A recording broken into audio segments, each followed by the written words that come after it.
Nabi SAW tidak pernah menyebut pembagian-pembagian begini secara eksplisit seperti ilmu-ilmu yang lain. Sebagaimana tidak ada pembagian hadis sahih, hasan, dhaif.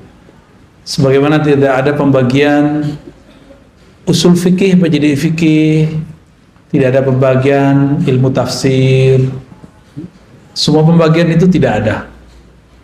Ya. Siapa yang membagi ini? Para ulama. Karena Nabi itu datang satu paket. Nabi datang satu amalan itu mencakup 4 unsur, mencakup semua ilmu. Semua amalan Nabi ada syariatnya, ada tarekatnya, ada hakikatnya, ada ma'rifatnya. Jadi jangan sampai lagi ada pertanyaan konyol mengatakan, emang ada syariat, tarekat, hakikat, ma'rifat di zaman Nabi? Nah, itu pertanyaan konyol itu. Nanti kalau dibalik gimana? Emang ada hadis sahih, hasan, dhaif di zaman Nabi? Kan nggak ada. Jadi jangan bertanya yang konyol-konyol, sok kritis tapi nggak pakai data, sok kritis tapi nggak rasional. Lalu bagaimana kalau mau nanya? Kalau kita mau mengkritisi sesuatu, kuasai dulu yang mau dikritisi itu apa. Inilah pesan berat yang dulu diturunkan oleh Imam Abu Hamid Al-Ghazali yang wafat tahun 505 Hijriah. Sekarang 1434 ya. Apa kata beliau? Kalau engkau mau mengkritisi sesuatu, memuji sesuatu, maka kuasai dulu sesuatu itu apa. Dan ini beliau lakukan sendiri. Imam Al-Ghazali ketika hendak mengkritisi filsafat, dia pelajari 2 tahun, lalu dia review selama 1 tahun. Jadi 2 tambah. Dan dia menulis dalam masa itu. Belajar, dia ulang, petakan, dia review, kemudian dia tulis 3 tahun genap. Jadi Imam Ghazali baru kemudian mempublikasikan kritiknya terhadap filsafat setelah 3 tahun mendalami filsafat. Kita sudah berapa tahun mendalami satu istilah, lalu kemudian mengkritisinya. Jangan-jangan kata orang, katanya nggak boleh kata orang, ya harus kata Allah dan Rasulnya. Ya, jika ada orang mengatakan itu batil, coba tunjukkan bahwa pembagian ini batil, ada nggak? Kan nggak ada. Syariat itu ada di Quran istilahnya, syir'atan wa minhaja. Itu ada di Quran ya. Syir'ah, syariah, itu ada di surah Al-Ahqaf. Apa arti syariat? Syariat itu artinya yang syariat itu jalan. Syariah yang dijalani. Bisa begitu ya. Bisa juga diartikan jalan itu sendiri. Jadi sebenarnya syariat dan tarekat itu artinya sama. Syariat itu jalan, tarekat itu jalan. Syuru' arti bahasa Arabnya syuru' itu artinya proses. Syara' artinya hukum yang mesti dijalani. Ya, syara' hukum yang mesti dijalani. Kalau di kampung saya ada ungkapan begini, adat bersandikan syara', bukan syariat, syara'. Sama, maksudnya sama. Ternyata di Jambi juga sama, di Riau saya dengar sama, di Aceh sebagian ada yang ngomong begitu juga, di Malaysia juga ada yang menyebutkan kalimat itu, adat bersandikan syara'. Berarti bukan hanya satu suku aja. Nggak tahu siapa yang duluan, itu tinggal klaim-klaim sejarah aja ya. Ya. Kalau klaim sejarah biasanya mulai rasis. Saya nggak mau rasis.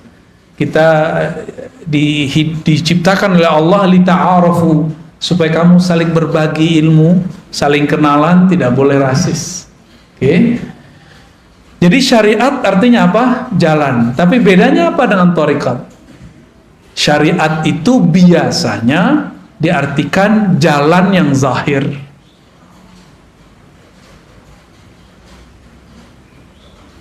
Kaedah-kaedahnya ada pada syariat. Nah, saya menerjemahkannya lebih eksplisit. Syariat itu adalah hukum-hukum Allah yang ditetapkan dengan dalil-dalil yang umum ataupun terperinci. Ya. Lalu bagaimana cara melaksanakannya? Namanya thariqat. Jadi kawan saya, dia nggak suka zikir Ratibul Haddad, Ratibul Attas. Tahu Ratibul Haddad? Ya, tahu ya? Ratibul Attas tahu? Atos tahu nggak Atos? Atos, orang Sunda apa Atos? Sudah. Ratibul Atos bukan ratib sudah-sudahan.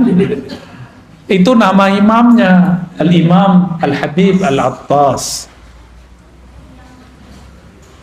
Tapi dia punya zikir pagi sore, di-download di smartphone-nya, dan juga dia punya di perpusnya buku kecil. Di dalam Al-Quran, surah Al-Ahzab ayat 41 ada perintah, ya ayyuhalladzina amanu zkurullaha dzikran katsiran. Al-Ahzab ayat 41. Oke.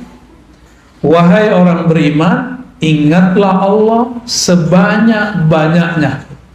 Itu syariat, hukum syariat. Tekniknya gimana?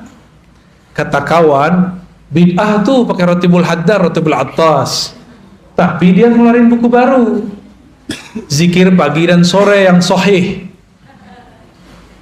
Itu juga namanya thariqat baru. Thariqat tergantung siapa namanya. Kalau yang nulis ini namanya Dodo, Eduardo, berarti thariqatnya thariqat Dodowiyah. Kalau ente mancung, thariqat Al-Mancungiyah.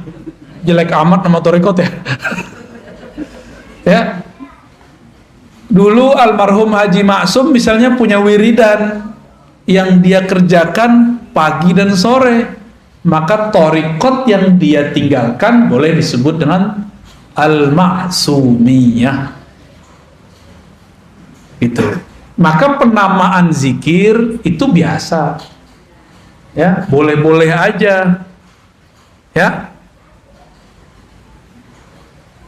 Kenapa nggak disebut dengan zikir Nabi aja? Ya kan Nabi zikirnya banyak. Saya punya kitab zikir Nabi hampir 10 yang pakai ilmu hadis, dan kalau di luar ilmu hadis banyak, puluhan. Yang ilmu hadis saja pakai riwayat, itu udah pusing kita bacanya. Ini yang mana mau diamalkan duluan? Karena kita bingung, banyak dalil zaman dulu. Boleh meramu obat.